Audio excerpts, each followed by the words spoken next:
I'm contemplating if I can stand on these stools and not fall and break my ankle. Probably shouldn't risk it. Okay.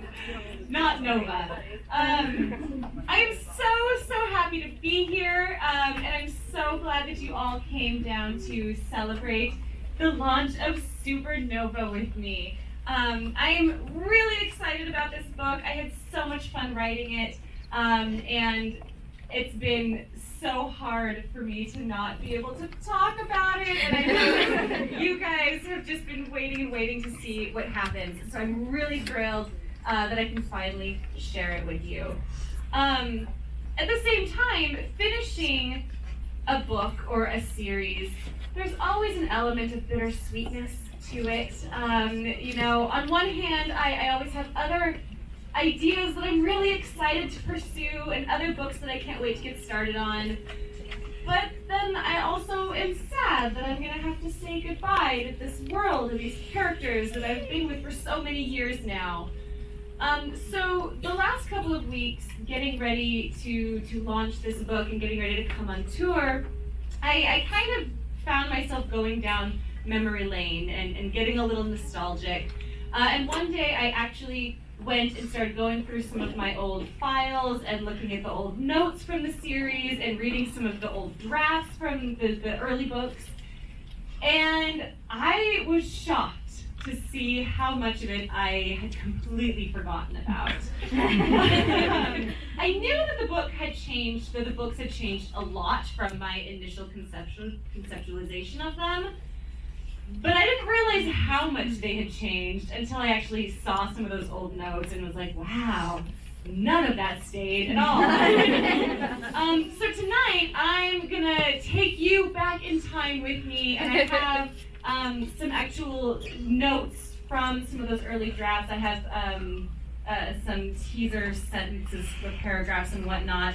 And so I'm gonna kind of take you on a journey and reveal how this series came to be. So to that note, let's begin with the very beginning. How did I get the idea? Where did the idea for this series come from? So the idea for Renegades started when I was actually on book tour for another book many years ago. I was on tour for my second novel, Scarlet. And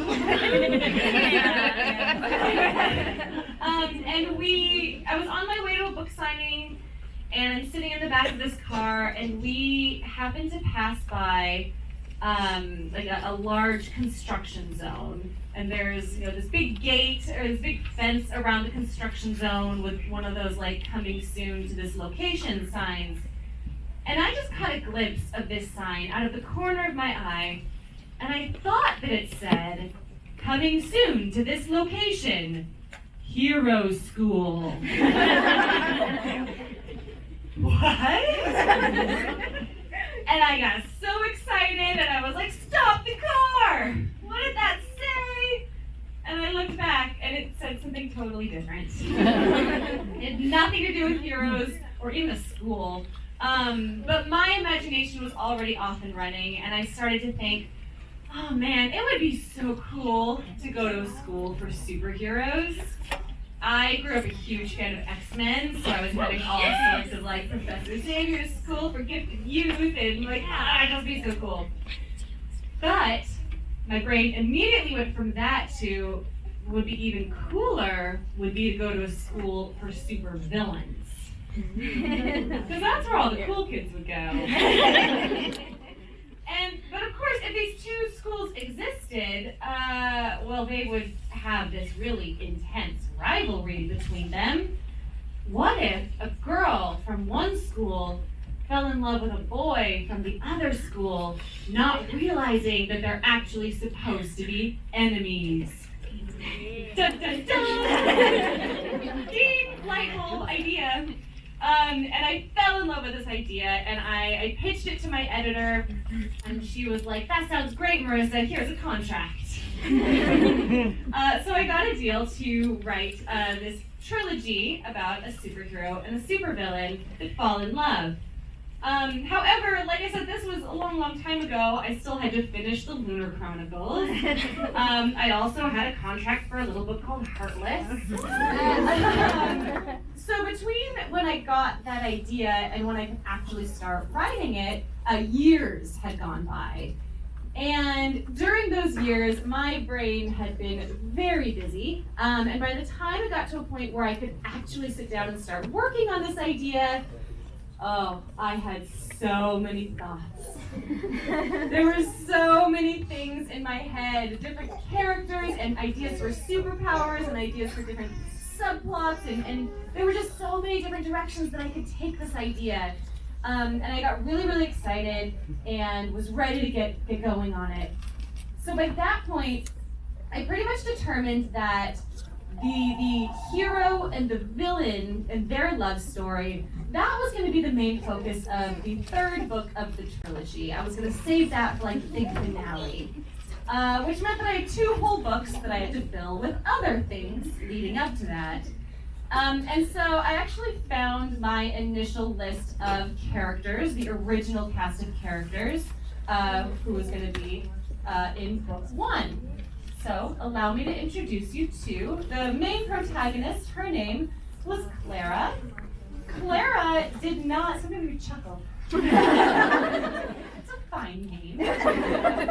Clara herself did not have any superpowers, but she did have an invisible pet Thunderbird. The Thunderbird was very mischievous. It could cast lightning, and so it was always starting fires and getting Clara in trouble. As the book goes on, Clara is taking on the Thunderbird's characteristics while the Thunderbird is slowly dying. Clara gets feathers, her body temperature rises, she eventually sprouts wings, and freaks out. Number 2 was a character named Valerie. She had the ability to detect superpowers in other people. Number 3 was Sadashiv. He could exact instant karma on people. Put a pin in that. We'll come back to that later. Number 4, Lark. He was called the chameleon. He could change his clothes into anything he imagined, which was total wish fulfillment on my part. Number 5 was Starling. She was Lark's twin sister, but she was invisible. And so nobody knew that Starling existed except for Lark, and everyone else just thought that Lark was talking to himself all the time. And lastly was a character named Bethany, alias Queen Bee. Yeah. Bethany had stingers with venom in her fingers. She could control a hive of bees, and she could hypnotize boys. Yes. So a few tiny little details might sound a little familiar, but for the most part, we don't know any of those characters. None of them made it into the final draft. However, I did try 2 different drafts under this premise using these characters. The first one was I was trying to be very kind of dark and serious and moody with it, and that didn't work at all. And so for my second attempt, still using Clara and the Thunderbird and these characters, I thought, well, I don't want it to be like all dark and moody. Instead, let's try to write a really fun book, something that's almost satirical, kind of poking fun of classic superhero stories. And that book turned into kind of like almost a teen high school melodrama story in which so there's still the hero school and the villain school, and every year the villains would like go and steal the mascot from the hero school, which made them really mad. And then Clara was kind of a prankster, and so she figured out how to get back at the villains, which launched this like prank war, this superhero prank war thing. And at one point, I think the villains infiltrated their prom or something. It was a fun book to write, but I could tell, even as I was writing it, this is not the book that I wanted to be writing. It doesn't feel right. There's something wrong. By the time I got into draft number 3, I was pretty bored of Clara. I never really connected with her on a very deep level. And I started to think, let's kind of scrap all of those characters and start over. Let's try something totally different. And so I started working, sorry, back up a little bit. One good thing did come out of that second draft, the silly high school melodrama one, and that was a group called the Protectorship. So I'm going to read a clip from that draft in which Clara has just gone to the school and she's waiting in their main hall, and she sees a painting, a big portrait of the Protectorship. The Protectorship was in full costume, as they usually were. At their helm was Captain Chromium, all muscles beneath the skin-tight red spandex. Then there was Night Warrior, aka the Dread Warden, brooding behind him, and Madame Marvelous, aka Lady Indomitable, striking a powerful pose, her hair blowing in a wind that seemed to follow her everywhere. Those were the three that had chosen to come to teach at the school once entering retirement. Then there was Hugh Everhart, alias Shockspeed, who had since become a billionaire off of the merchandising rights, speaker honorariums, and royalties from the sale of a half-dozen tell-all memoirs.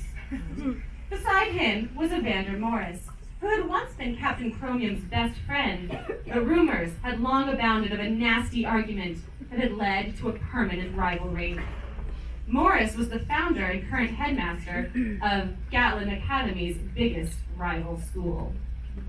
Bookending the group on either side were brother and sister team Eli and Elizabeth Jones, the dueling duo.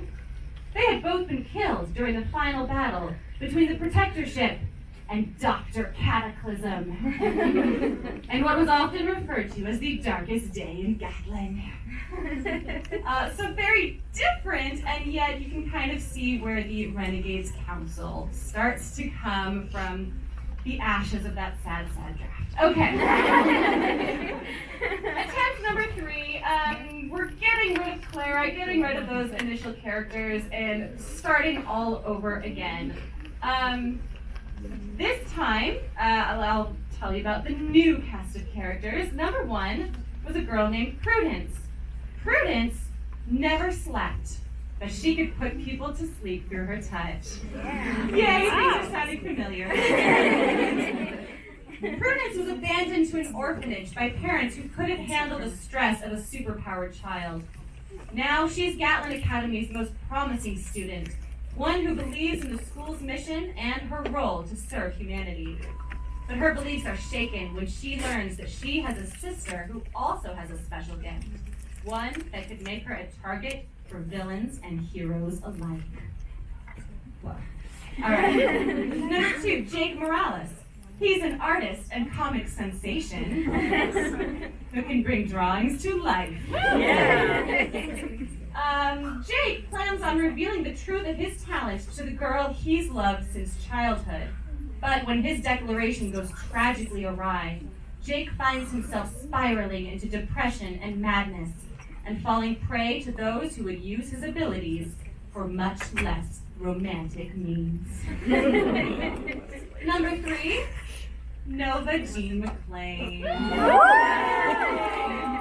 Someone we care about. Okay.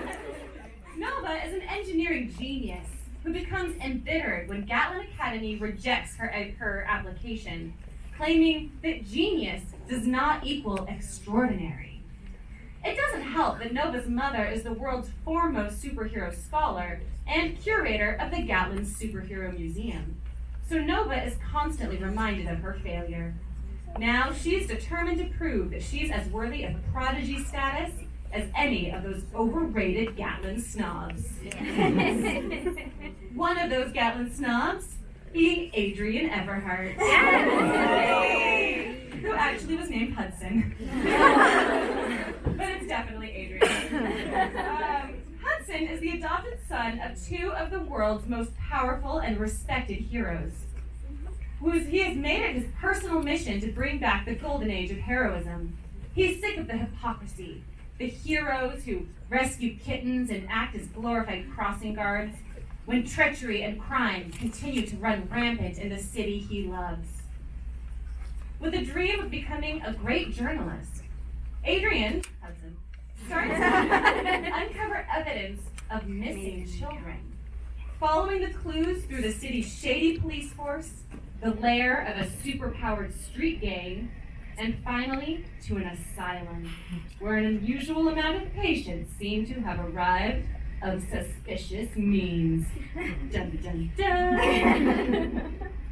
So that could have been the first book of the trilogy.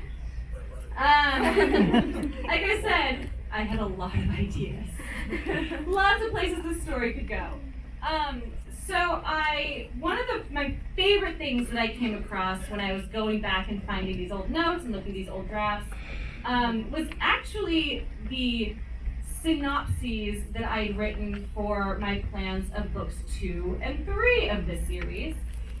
Because I didn't even realize, I don't remember writing them, I didn't realize I'd had that much of a plan going into it, and it was really fun for me to see where I thought the series was going to go. So allow me to tell you what little we know about the series that could have been. Book 2, titled The Gatlin Guide to Rebellion. An artifact is discovered in ancient ruins, a bird statue, or something. A lowly villain kills the archaeologist and steals it. He's later found, but he doesn't have the statue, and he commits suicide before telling anyone where it is. After a long investigation, people begin to believe it's been lost to time. The statue will turn someone into Thunderbird. Maybe Nova's mom hired the guy to steal it, but didn't think he would murder anyone. But now she doesn't know where the statue is either, and she is very distraught over it. Though less distraught about the murder, which Nova finds upsetting. The artifact is actually being held by the crazy cult. At some point, Curator, who might be Nova's mom, I'm not entirely sure, is able to shed light on the mysterious symbol that keeps cropping up, tying Gatlin Academy to known villains. As one of the characters, Valerie, begins to join the secret society. No, secret society, different from crazy cult. Nova uncovers more about their traditions and eventually figures out that the Thunder Gauntlets are being held at the school. She steals them, and Ainsworth comes for her. I have no idea who Ainsworth is. Meanwhile, Prudence is being stalked by a monster, aka Jake! Exclamation point. Jake survived the fall into the ocean. He still looks like a monster, and now he's been imbued with powers from Dr. Hayes' collection. He's not sure how to control them. He's afraid of himself, but feels drawn to Prudence. Prudence is becoming more and more suspicious of Ainsworth. She thinks he's the leader of the Society for Illumination and is recruiting students for Thirul and wanting more power in society. Thirul, I'm pretty sure, was like the mythological god who some people thought had given birth to all superheroes. That's what this series needed. At the end of book 2, Mercy leads Prudence and the gang to the artifact. Nova follows them. Her mother is killed by Adrian. Nova is able to use her machines to steal away the artifact, and she becomes the Thunder God. The secret society decides to follow her, and Nova gets an instant army. Whoa, cliffhanger, let's read on. Book 3, The Gatlin Guide to Villainy. Nova is trying to take down Adrian and the Gatlin Academy as Thunderbird. Though she is at first drunk on her new powers, the powers of the Thunderbird eventually begin to overtake her, and she begins to lose touch with who she really is. The secret society, Gatlin's students that have been selected and indoctrinated by the librarian, they've been made to believe that they should inherit the world when the time is right. After graduation, they've been placed into positions of power and told to act normal until some sign is given. Then, in italics, librarian gives the sign at some point during this book. They rebel against society and seize control. The librarian becomes their leader. Adrian and company must defeat them and restore peace. Maybe at some point the librarian obtains the artifact from Nova and becomes all-powerful. Maybe it destroys him as it would have destroyed her. The end. Never got around to answering those questions. However, side note, after falling in love with Prudence, remember Prudence and Jake, they're still in this. Jake creates a dreamscape for her using his drawings. Oh, see, something came out of it. One little thing stayed true to the story all the way to the very end. Yeah, so that's the series that you could be reading tonight. But it, of course, didn't work out that way. I attempted to write that idea with the crazy cults and the Society of Illumination and the God thing. And, I tried 2 different drafts. By the time I was done with what would have been draft number 4, I was now 3 months behind on my deadline and thought, well, hope it's good enough. And I sent it to my editor, and my editor was great. You know, there was a lot of things that she liked about it, but her notes also pointed out that it seems a little, scattered. Seems to maybe lack some focus. You can imagine. And in reading her notes, I realized just how much work it still needed. And I got so frustrated. I've been working on this book now for years, and I felt like I was just hitting my head against this wall, and I just couldn't figure out how to make it work. I couldn't really figure out what's wrong with it. How do I fix these things that still need to be fixed? And I ended up having a very kind of tear-filled conversation with my agent, in which I was pretty much ready to be done. Let's just scrap this book and I'll write something totally different. I just don't think that I can do this one anymore, and I don't know how to make it what we think it should be.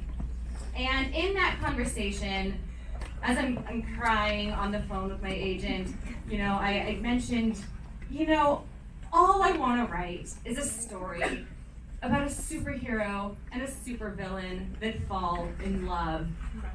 But now there's librarians and thunder gauntlets and this crazy cult and it just everything. The story I really want to tell, it's getting buried under all of these other things. And my agent very wisely said, well, what if you were to just write the story about the superhero and the supervillain that fall in love? I thought it can't possibly be that easy. And yet, as I was thinking about it, I realized that solved all of my problems.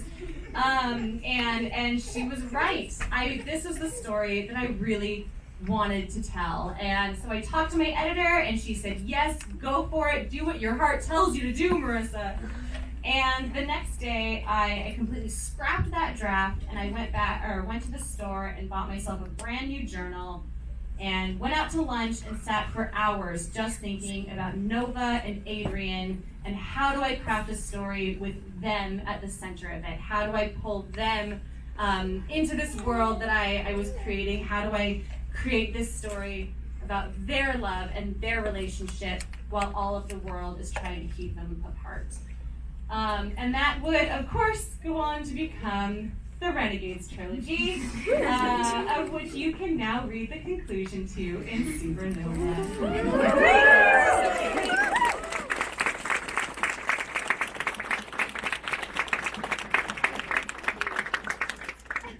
You might recall that character from way, way, way back when who could exact instant karma on people. Yes. I loved that superhero, or that superpower. I was really sad to lose him, even though he didn't really belong in the book. But I thought, I'm going to do something else with this someday. Well, that day is now. So I am writing, actually, it will be my first foray into a contemporary romance about a girl who inexplicably suddenly gets the ability to exact instant karma on those around her. And she immediately puts it to good use, punishing the snobs and the bullies and the lazy people at her school and in her community. However, there's one boy, her lab partner, that she can't stand. But every time she tries to punish him, it ends up backfiring on her.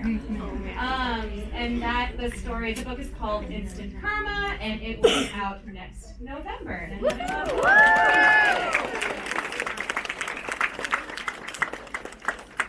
Okay, would anybody like to ask any questions?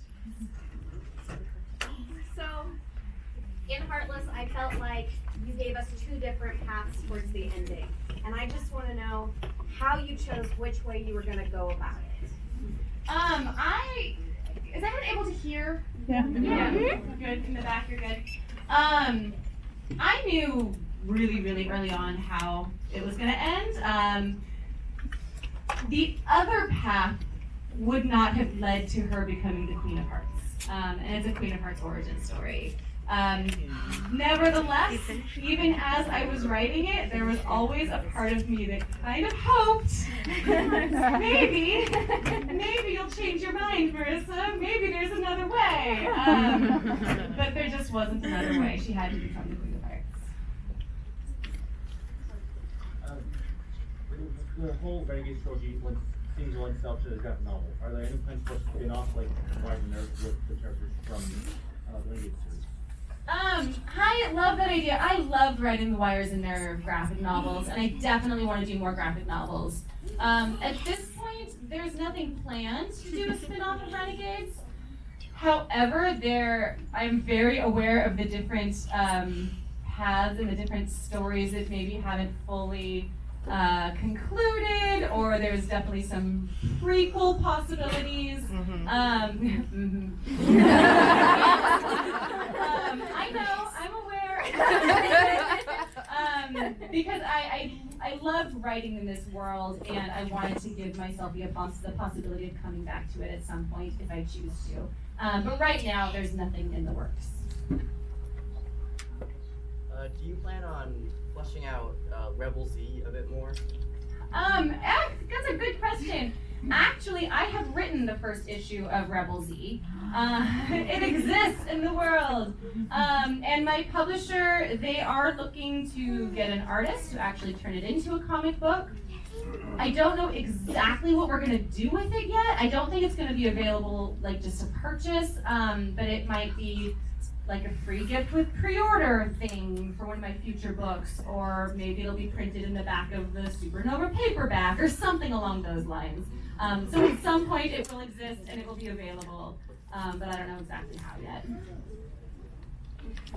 Do you read any fan fiction about your books? Do I read fan fiction of my books? I don't, but I love knowing that it exists. If you don't know, I come from fan fiction background. I wrote fan fiction for Sailor Moon for years and years and years, and so I know firsthand that, like with fan fiction, you only do it because you love the original material so much, and to know that there are people who love my characters and want to stay in that world, that just fills me with such complete joy.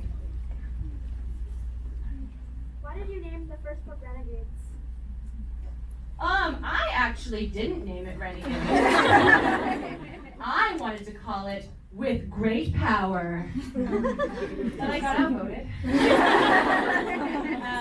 So yeah, I don't know if Renegades, because my publisher didn't like With Great Power. So I don't know if they came up with Renegades or if it was something that I threw out at some point. But yeah.